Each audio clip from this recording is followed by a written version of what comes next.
এখন তৃণমূল নেতাদের মধ্যেই ভিতরে ভিতরে যেভাবে গোতাগুতি চলছে, তাতে কিন্তু একের পর এক প্রকাশ্যে আসছে তৃণমূল নেতাদের তোলাবাজি। আর এই একের পর এক তৃণমূল নেতাদের তোলাবাজি প্রকাশ্যে আসতেই লেজে গোবরে হয়ে যাচ্ছে রাজ্যের শাসক দল। তৃণমূল সুপ্রিমো মমতা বন্দ্যোপাধ্যায় তৃণমূল নেতাদের মুখে লাগাম দিয়েও মুখ বন্ধ করতে পারছে না, আর তাতেই অস্বস্তি বাড়ছে রাজ্যের শাসক দলের। এবার তো এক তৃণমূল নেতা প্রকাশ্যে জনসভায় বলেই ফেললেন 2018 সালে তৃণমূল নেতাদের 25 লক্ষ টাকা দিয়ে প্রধান হয়েছিল, আর এবার বেশি টাকা দিতে পারেনি বলে টিকিট পায়নি।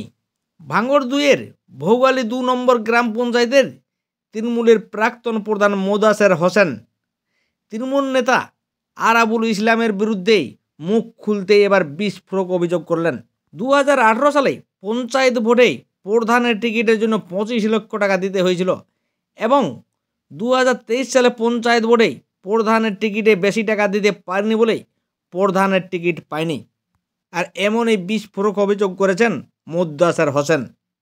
তবে তৃণমূল নেতাদের এই যে ভোটের টিকিট নিয়ে তোলাবাজি প্রকাশ্য আসতেই এবার তৃণমূলের অন্দরে শোরগোল পড়ে গেল।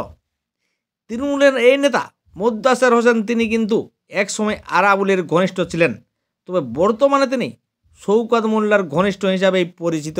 তৃণমূল নেতাদের যেভাবে তোলাবাজি বা কাটমানি একের পর এক প্রকাশ্যে আসছে, তাতে কিন্তু তৃণমূল নেতাদের উপর জনগণের ভরসা হারিয়ে যাচ্ছে।